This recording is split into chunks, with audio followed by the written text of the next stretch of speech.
inside Israel's parliament, where their Prime Minister, Mr. Benjamin Netanyahu, is facing one of the biggest political challenges of his current term.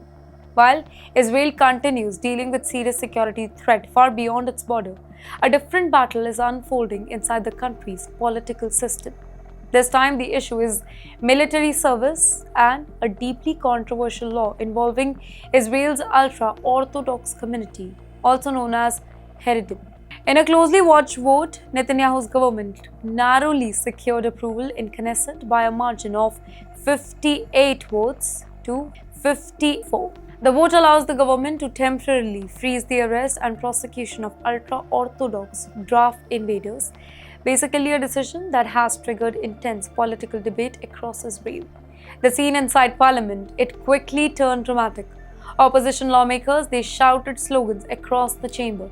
Cries of shame, it echoed through the hall. Some lawmakers also shouted, "Leave now," as tension continued to rise.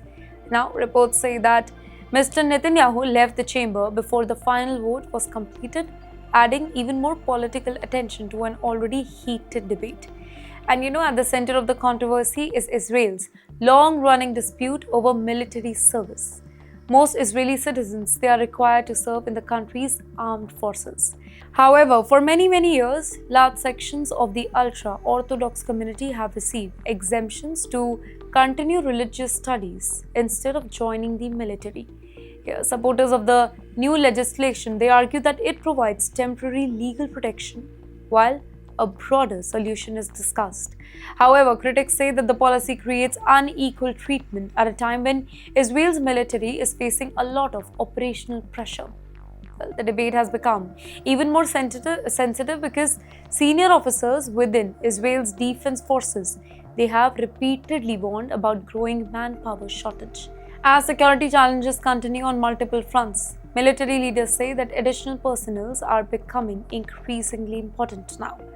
Well, for many Israelis, the issue is no longer only about religion or politics. It's about a question of fairness. Many families ask why some young people are required to serve while others continue receiving exemptions here. Well, the disagreement has now become one of the biggest domestic political challenges facing Mr. Netanyahu's government.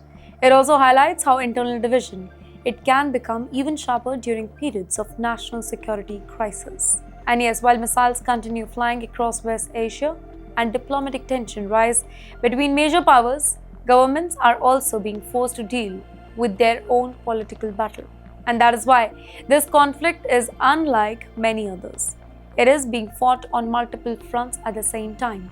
On the battlefield, inside cyberspace, across commercial shipping routes, at international airport, inside parliaments, and even through the smartphones that people carry every day.